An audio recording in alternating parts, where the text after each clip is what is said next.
कुछ बोलता, चाणक्य ने अपनी बात को आगे बढ़ाते हुए कहा, मगध की गद्दी पर तो तुम्हारा ही अधिकार है, लेकिन मुझे तुम में संपूर्ण भारत का सम्राट दिखता है। अब चयन तुम्हें करना है, अपने पिता की तरह केवल मगध के राजा बनना चाहते हो या संपूर्ण भारत का सम्राट। चाणक्य के मुख पर झलक रहे विश्वास का तो तोड़ नहीं था, लेकिन बब्बत ने अपना क्रोधित रूप बनाए हुए ही प्रश्न किया, तो आज मगध और मेरे पिता का शत्रु ही मुझे सम्राट बनने के सपने दिखा रहा है। ये तो ज्ञात है ना कि मैं कौन हूं। बब्बत से मानो ये अपेक्षित था। चाणक्य उसका प्रश्न सुन दृढ़ता से बोले, अच्छे से पता है कि किसके सामने खड़ा हूं। उस भावी राजा के सामने जिसने मुझे शत्रु बताते हुए पिता से पहले मगध का नाम लिया। लेकिन एक बात स्पष्ट करना चाहता हूं, मेरी शत्रुता मगध से नहीं, राजा धनानंद के निरंकुश शासन से है, और तुम्हारा एक व्यक्ति के ऊपर राज्य को रखना ही तुम्हारे उज्जवल भविष्य का प्रमाण है।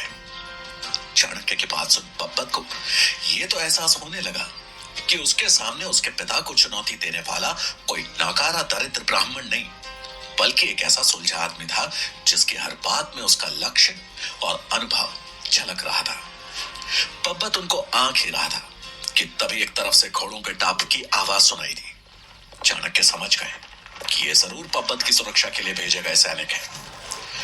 चाणक्य के भावों को पढ़ते हुए बब्बत तुरंत अपनी तलवार के मूठ पे हाथ रखते हुए बोला, मगध राज्य के सैनिक आ रहे हैं, मैं चाहूं तो आपको अभी बंदी बनवा सकता हूं। उसकी बात सुन चाणक्य मुस्कुराए और बोले, अगर यही तुम्हारा मंतव्य होता तो तुम्हारी तलवार म्यान से कब की निकल चुकी होती।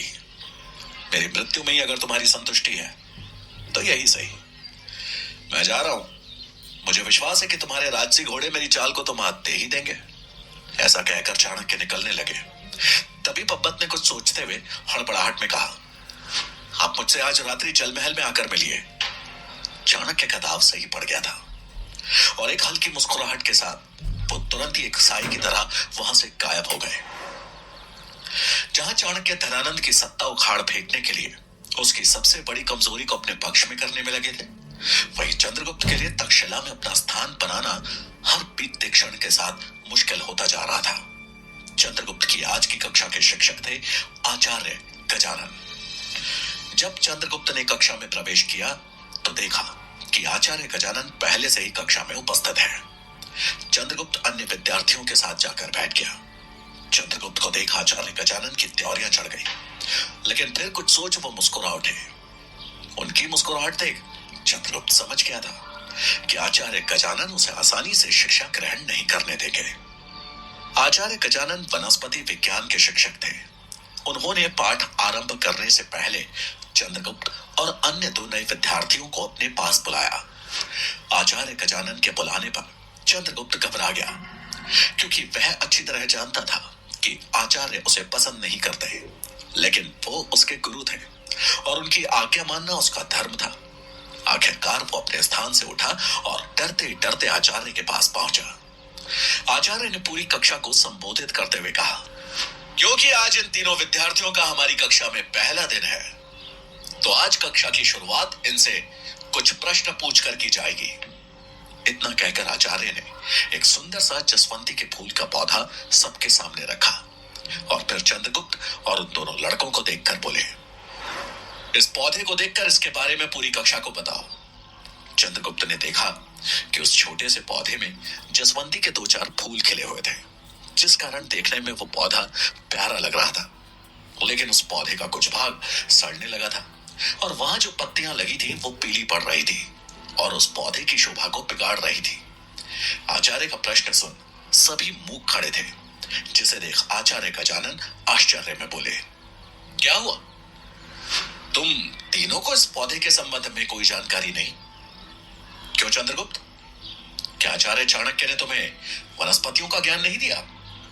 आचार्य गजानन की बात सुनकर चंद्रगुप्त बोला, ऐसा नहीं है आचार्य, ये जसवंती के फूल का पौधा है और इसके फूल का उपयोग पीड़ा और ज्वर की औषधि बनाने में होता है। साथ ही यह हृदय के लिए भी लाभदायक है।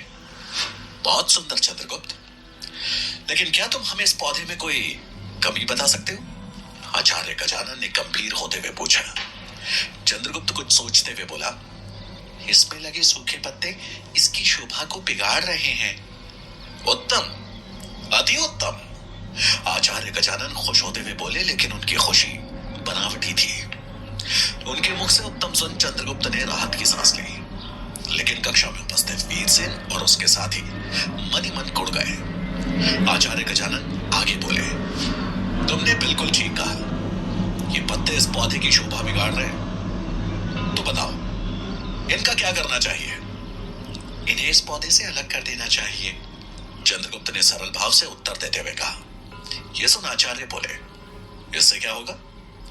चंद्रगुप्त पौधे की तरफ देखता हुआ बोला, आचार्य, इससे ये पौधा सुरक्षित रहेगा, वरना धीरे धीरे करके ये पूरा पौधा भी सड़ जाएगा।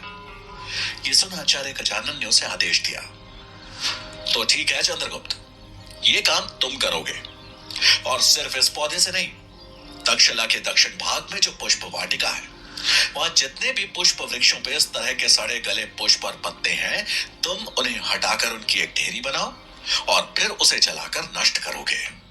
यह सुनते वीरसेन और उसके साथी छात्रों के चेहरों पर मुस्कान आ गई। चंद्रगुप्त ने जब यह सुना तो उसे समझ आ गया कि आचार्य उसे काम में उलझाकर कक्षा से दूर रखना चाहते हैं।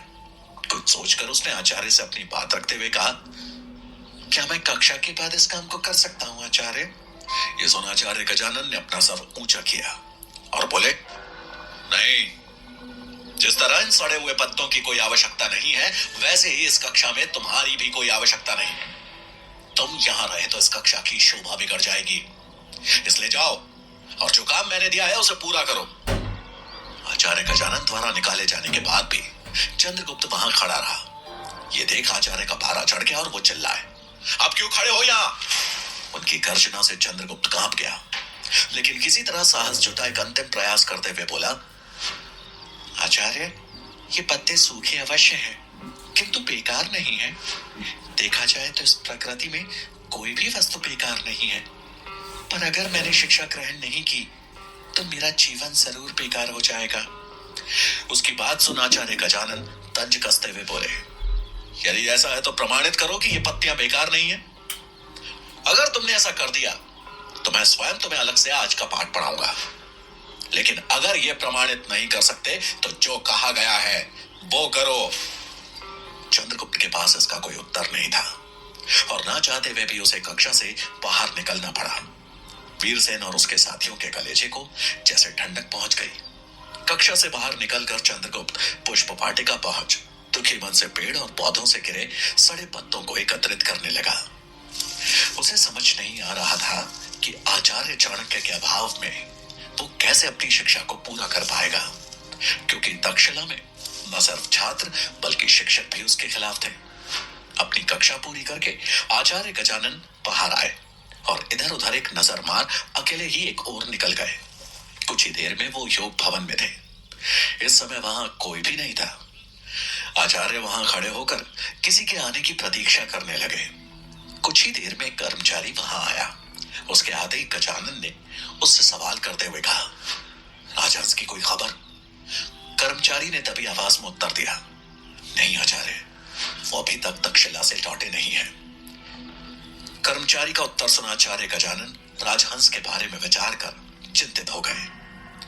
वो कर्मचारी उन्हें नमन कर दबे पांव से वहां से चला गया। आचार्य खुद से बड़बड़ाते हुए बोले, राजहंस को पाटलिपुत्र से आने में इतना समय क्यों लग गया? कहीं वो किसी मुसीबत में तो नहीं फंस गया है? मुझे शीघ्र अतिशीघ्र उसके बारे में पता करना होगा। उधर पाटलिपुत्र में राजहंस को सेनापति भुजंग बंदी बनाकर बाजार के रास्ते कारागार की ओर ले जा रहे थे। इसी बीच अमात्य भी अपने रथ पे बैठ के राज्य के दौरे पे निकले थे। वो अत्यंत प्रसन्न थे कि उन्होंने अपने रास्ते के सबसे बड़े कांटे शक्टार को हटा दिया है और अब उन्हें किसी भी तरह मंत्री शंभुनाथ का खात्मा कर चाणक्य तक पहुंचना था। अमात्य कुछ आगे बढ़े ही थे कि तभी उन्हें राजहंस के चिल्लाने की आवाज सुनाई दी। अमात्य ने आवाज की दिशा में देखा तो एक युवा ब्राह्मण को सेनापति की निगरानी में कुछ सैनिक बंदी बनाए घसीटते हुए एक तरफ ले जा रहे थे। राजहंस सेनापति भुजंग से याचना करते हुए चिल्ला रहा था, मेरी बात पर विश्वास कीजिए, मैं कोई गुप्तचर नहीं हूँ। ये सब चाल चाणक्य द्वारा चली गई है, मेरा विश्वास कीजिए। राजहंस की याचना का भुजंग पे कोई असर नहीं हो रहा था, किंतु अमात्य उसके शब्दों को सुन चुके थे। चाणक्य का नाम सुनते ही अमात्य के कान खड़े हो गए। उन्होंने अपने सारथी को आदेश दिया, रथ उस ओर ले चलो जहां सेनापति भुजंग है। सारथी ने अमात्य की आज्ञा अनुसार रथ दूसरी तरफ मोड़ दिया और सेनापति भुजंग के ठीक सामने ले जाकर खड़ा कर दिया। भुजंग ने ज्यों ही मंत्री अमात्य को देखा तो सर झुकाकर उनका अभिवादन किया और पूछा, महामंत्री जी, आप यहाँ? कोई परेशानी थी तो मुझे बुलवा लेते, आपने क्यों आने का कष्ट किया? नहीं भुजंग, हमें कोई कष्ट नहीं, हम तो राज्य के दौरे पे निकले थे। लेकिन तुम बताओ, इस दीनहीन ब्राह्मण को लेकर कहां जा रहे हो? अमात्य का प्रश्न सुन भुजंग बोले, महामंत्री जी, ये कोई ब्राह्मण नहीं बल्कि एक गुप्तचर है। हमारा ध्यान भंग कर पाटलिपुत्र में प्रवेश करने की चेष्टा कर रहा था। भुजंग की बात अभी पूरी भी नहीं हुई थी कि राजहंस चिल्लाते हुए बोला, मैं कोई गुप्तचर नहीं बल्कि तक्षशिला के आचार्य गजानन का शिष्य हूं। उसकी बात सुन अमात्य हैरानी में बोले, यदि तुम तक्षशिला से हो तो यहां किस काम से आए थे?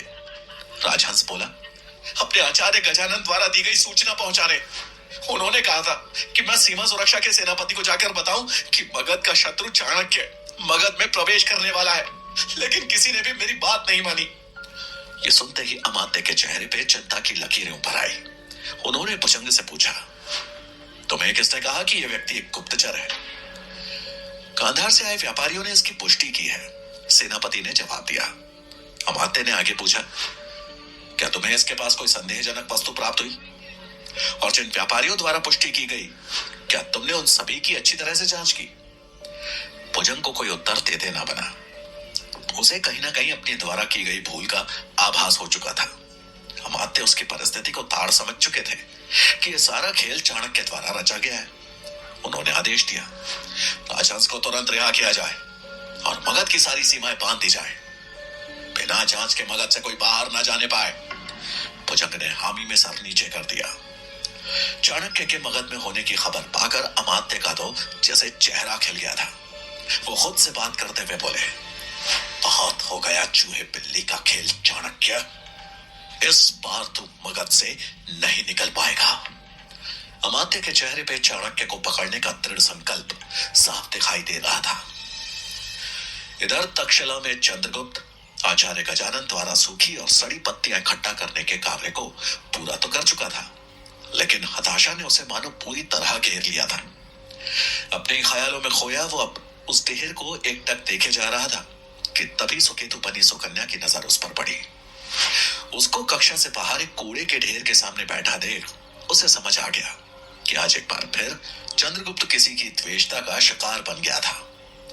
मौका देख सुकन्या उसके पास आई और उसकी हताशा को पढ़ते हुए बोली, चंद्र, इससे पहले कि तुम हार जाओ मैं तुम्हें बता दूं कि आचार्य चाणक्य का तुम पर बहुत विश्वास है और तुम्हारा प्रयास होना चाहिए कि उनका विश्वास किसी भी कीमत पर न टूटे। चंद्रगुप्त झुंझुलाते हुए बोला, तो मैं क्या करूं? कितना मूर्ख हूं मैं, बिना ज्ञान के ही कह दिया कि इस धरती पे कोई भी वस्तु बेकार नहीं होती। उसकी बात सुन सुकन्या समझाते हुए बोली, गलत नहीं थे तुम, क्योंकि तुम्हारे सामने सड़े गले पत्ते नहीं बल्कि उर्वरक है जो जन्म देता है नई फसल को। इसलिए अपने ऊपर भरोसा रखो चंद्र। मुझे क्षमा करना, अब अगर थोड़ी देर और यहाँ बैठी तो काम देरी से करने के चक्कर में मेरा हाल भी तुम्हारे जैसा हो जाएगा। ऐसा कह सुकन्या ने चंद्रगुप्त की तरफ विश्वास भरी नजरों से देखा और वहां से चली गई।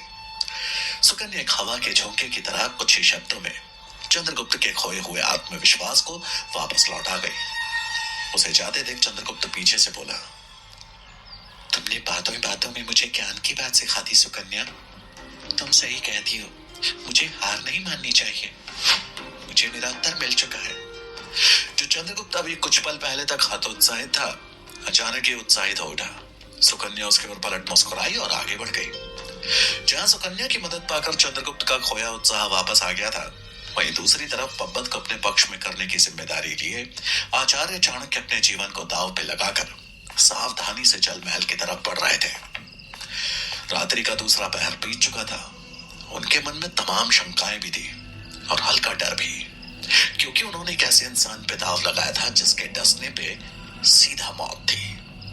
आचार्य चाणक्य जल महल के बाहर पहुंच सैनिकों से बचते हुए अंदर जाने का गुप्त मार्ग खोजने लगे। कुछ ही क्षणों में उनकी यह खोज पूरी हो गई। वो तुरंत ही बड़ी सावधानी से उस गुप्त मार्ग से जल महल में प्रवेश कर गए। सैनिकों की दृष्टि से बचते हुए चाणक्य आगे तो बढ़ गए, लेकिन पूरे जल महल में सन्नाटा पसरा देख असमंजस में पड़ गए। इससे पहले कि वो स्थिति को अच्छे से भांप पाते कि तभी द्वार बंद होने की आवाज उनके कानों में पड़ी। आवाज सुन चाणक्य पीछे पलटे तो ये देख हैरान रह गए कि किसी ने उस गुप्त द्वार के दरवाजे को भी बंद कर दिया था। आचार्य दबे पांव बड़ी चालाकी से पप्पत के कक्ष की ओर बढ़ने लगे, लेकिन तभी जैसे उन्हें वहां छाई हुई खामोशी चुभने लगी। कुछ सोचते हुए आचार्य ने एक बार अपनी दृष्टि चारों तरफ घुमाई और बड़ी सतर्कता के साथ आगे बढ़े। कुछ दूर आगे बढ़ने पर आचार्य ने देखा कि आगे के मार्ग पर अंधेरा ही अंधेरा था। आचार्य पीछे मुड़े ही थे कि तभी अचानक किसी ने उनके पीछे जल रही सभी मशालें बुझा दी। किसी हमले की आशंका से आचार्य कोने में जाकर छिप गए। अब पूरे जल महल में घनघोर अंधेरा छा चुका था। चाणक्य मन ही मन सोच बोले, कहीं पप्पत ने मुझे पकड़वाने के लिए तो ये सब नहीं किया, लेकिन यदि उसे मुझे पकड़वाना होता तो सुबह सैनिकों से कहकर भी बंधक बना सकता था। आखिर वो चाहता क्या है? पूरे जल महल में सिर्फ पप्पत के कक्ष में रोशनी थी। वो अपने कक्ष में बैठ आचार्य के आने की प्रतीक्षा कर रहा था, लेकिन आचार्य चाणक्य अभी तक उसे कक्ष में नहीं पहुंच पाए थे। प्रतीक्षा करते हुए काफी समय हो गया। अब पप्पत अपने स्थान से उठ कक्ष से बाहर की तरफ जाने लगा कि तभी उसे अचानक कुछ आहट सुनाई दी, जैसे कि कोई चुपके से उसके पीछे आ खड़ा हुआ। वो थोड़ा घबराते हुए पीछे मुड़ा तो सामने चाणक्य थे। उन्हें देख वो आश्चर्यचकित रह गया। चाणक्य ने बगैर समय गवाए सवाल किया, क्या मैं जान सकता हूं कि ये सब करने के पीछे तुम्हारी मंशा क्या थी? पप्पत को भी विश्वास नहीं हो रहा था कि चाणक्य उसके सामने खड़े हैं। थोड़ा सा पकाते हुए वो बोला, आप गुरु हैं, अक्सर शिष्यों की परीक्षा लेते होंगे, तो मैंने सोचा आज क्यों ना मैं आपकी परीक्षा लूं। लेकिन क्या आप मुझे बता सकते हैं कि इतने घने अंधकार में भी आप कैसे मेरे कक्ष तक पहुंच गए? पप्पत के चेहरे पर छाई इस मंजसता को देख चाणक्य हल्की मुस्कुराहट के साथ बोले, बहुत आसान था। तुमने महल के दिए तो बुझा दिए, लेकिन अपने वस्त्र बदलना भूल गए, जिनसे केवड़े के पुष्पों की महक आ रही थी। तुम जहां जहां से चलकर कक्ष में आए थे वो स्थान केवड़े की सुगंध से महक रहा था। बस उसी का अनुसरण करते हुए मैं अभी तुम्हारे कक्ष तक आ गया। पप्पत को यकीन नहीं हो रहा था कि आचार्य ने सुबह की उस छोटी सी भेंट में इतनी दूर से भी उसके वस्त्रों से केवड़े के इत्र की महक सूंघ ली थी। चाणक्य ने पप्पत का भरोसा जीत लिया था। उसने सम्मान में उनके सामने हाथ जोड़ दिए और कहा, इन सब परीक्षाओं के लिए मुझे क्षमा करना आचार्य, लेकिन एक असल शत्रु और असल हितैषी की परख करना मेरे लिए अनिवार्य था। आप भले ही मेरे पिता के शत्रु होंगे, लेकिन मुझे लेकर आपकी दूरदर्शिता पर मेरा संशय मिट चुका है। मेरा अभिवादन स्वीकार कीजिए और बताइए कि मैं आपके लिए क्या कर सकता हूं आचार्य। तक्षशिला में आकर शिक्षा ग्रहण करो, चाणक्य ने दृढ़ता से कहा। एक और जहां आचार्य चाणक्य और पप्पत आपस में वार्तालाप कर रहे थे, वहीं दूसरी तरफ सेनापति भुजंग कुछ सैनिकों के साथ जल महल के द्वार पे पहुंच चुके थे। महल के भीतर इतना अंधेरा देख उन्होंने तुरंत सैनिकों को मशाल जलाने का आदेश दिया और दौड़ते हुए पप्पत के कक्ष की ओर बढ़े। इन सब गतिविधियों से अनजान कक्ष में पप्पत को सोच में डूबा देख चाणक्य गंभीर होते हुए बोले, कहो पप्पत, क्या निर्णय है तुम्हारा? इससे पहले कि पप्पत अपना निर्णय सुना पाता, कक्ष की तरफ भाग कर आते सैनिकों के कदमों की आवाज सुनाई दी और अगले पल सेनापति भुजंग पप्पत के कक्ष में आ पहुंचे और उनके पीछे हाथ में मशाल लिए कई सारे सैनिक थे।